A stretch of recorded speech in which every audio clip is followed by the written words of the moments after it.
अपराध, सियासत से लेकर सलाखों तक पूरी कहानी। नमस्कार, मैं रश्मि पाठक और आप देख रहे हैं हापुड़ हलचल। अगर आपने अभी तक ये चैनल सब्सक्राइब नहीं किया है तो तुरंत कर लीजिए और बेल आइकॉन प्रेस करना ना भूलें, ताकि आपको हर वो खास खबर सबसे पहले मिले जिसे जानना आपके लिए है बेहद जरूरी। उत्तर प्रदेश के बाहुबली नेता रहे अतीक अहमद को प्रयागराज के एमपी एमएलए कोर्ट ने उमेश पाल अपहरण मामले में दोषी करार दिया। अतीक अहमद के साथ दिनेश पासी और खान हनीफ को भी दोषी ठहराया गया। अपहरण के साथ अन्य अभियुक्तों को अदालत ने बरी कर दिया। कोर्ट ने तीनों दोषियों की सजा का ऐलान अभी नहीं किया। ये वही उमेश पाल हैं जिनकी बीते महीने दिन दहाड़े हत्या कर दी गई। साल 2005 में बहुजन समाज पार्टी के विधायक राजू पाल की हत्या की गई थी। उमेश पाल इस हत्याकांड के मुख्य गवाह थे। 17 साल पहले उमेश पाल का अपहरण हुआ था। उमेश पाल ने आरोप लगाया था कि साल 2006 में अतीक अहमद ने अपने साथियों के साथ मिलकर उनका अपहरण करवाया था। अतीक अहमद का सियासी रसूख किसी से छिपा नहीं है। हत्या की कोशिश, अपहरण, रंगदारी जैसे करीब 100 से अधिक संगीन आरोपों में अभियुक्त अतीक अहमद 5 बार विधायक और 1 बार सांसद रह चुके हैं। 1989 से अपना राजनीतिक सफर शुरू करने वाले अतीक अहमद बसपा, अपना दल और सपा में रह चुके हैं। अतीक देश के उन नेताओं में से एक हैं जो अपराध की दुनिया से निकलकर राजनीति की गलियों में आए। हालांकि राजनीति में भी उनकी बाहुबली वाली छवि बनी रही और वो गाहे बगाहे सुर्खियों में रही। अतीक अहमद का जन्म साल 1962 में इलाहाबाद में हुआ था, जिसे अब प्रयागराज कहा जाता है। कहा जाता है कि अतीक के पिता फिरोज अहमद इलाहाबाद में ही तांगा चलाया करते थे।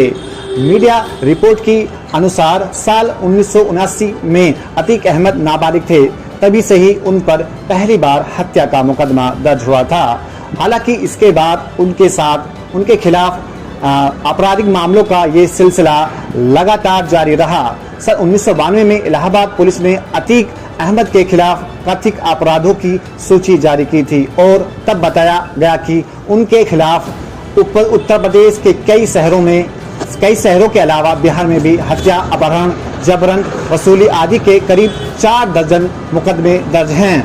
1992 में इलाहाबाद पुलिस ने अतीक अहमद के कथित अपराधों की सूची जारी की थी और तब बताया गया था कि उनके खिलाफ उत्तर प्रदेश के कई शहरों के अलावा बिहार में भी हत्या, अपहरण, जबरन वसूली आदि के करीब 4 दर्जन मामले दर्ज हैं। अतीक अहमद के खिलाफ सबसे ज्यादा मामले इलाहाबाद जिले में ही दर्ज हुए। इतने संगीन आरोपों में अभियुक्त अतीक अहमद राजनीति में भी सफलता की सीढ़ी चढ़े। उन्होंने पहली बार साल 1989 में निर्दलीय चुनाव लड़ा और जीत गए। उनके इलाके में ये बात आम है कि इलाहाबाद शहर पश्चिम की सीट भी वो अपनी इसी छवि के कारण कई बार जीते। अतीक अहमद एक बार इलाहाबाद की फूलपुर सीट से सांसद भी बने। कभी पूर्व पीएम जवाहरलाल नेहरू ने फूलपुर सीट का प्रतिनिधित्व किया था। पहला चुनाव जीतने के बाद समाजवादी पार्टी से नजदीकियां बढ़ी और अतीक अहमद सपा में शामिल हो गए। 3 साल सपा में रहने के बाद अतीक 1996 में अपना दल के साथ चले गए। साल 2002 में अतीक अहमद ने इलाहाबाद पश्चिम सीट से 5वीं बार विधानसभा चुनाव जीता। हालांकि उन्हें लोकसभा जाना था और इसके लिए उन्होंने समाजवादी पार्टी की टिकट पर साल 2004 में फूलपुर से लोकसभा चुनाव लड़ा और जीता।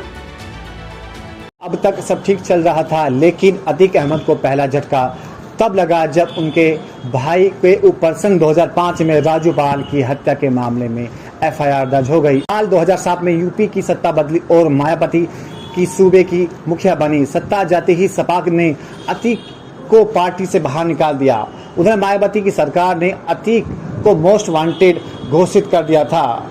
अतीक अहमद ने साल 2008 में आत्मसमर्पण कर दिया और सन 2012 में रिहा हो गए थे। इसके बाद उन्होंने सपा से लेकर सन 2014 में लोकसभा चुनाव लड़ा, लेकिन हार गए थे। अतीक अहमद को साल 2019 में सुप्रीम कोर्ट के आदेश के बाद साबरमती जेल भेजा गया था। इससे पहले वो यूपी के नैनी जेल में ही बंद थे। अतीक पर देवरिया के कारोबारी को जेल बुलाकर धमकाने और अपहरण करने का केस दर्ज हुआ था। अतीक अहमद की पत्नी शाइस्ता परवीन भी राजनीति में। उन्होंने इसी साल जनवरी में बहुजन समाज पार्टी ज्वाइन की थी। साल 2005 में हुई हत्या की एक घटना के मुख्य गवाह उमेश पाल की 24 फरवरी 2023 को दिन दहाड़े हत्या कर दी गई थी। प्रयागराज पुलिस ने सीसीटीवी फुटेज खंगालने के बाद इस हत्या में पूर्व सांसद और बाहुबली अतीक अहमद के बेटे असद, बमबास, गुड्डू, मुस्लिम, गुलाम और अरबाज का हाथ होने का दावा किया।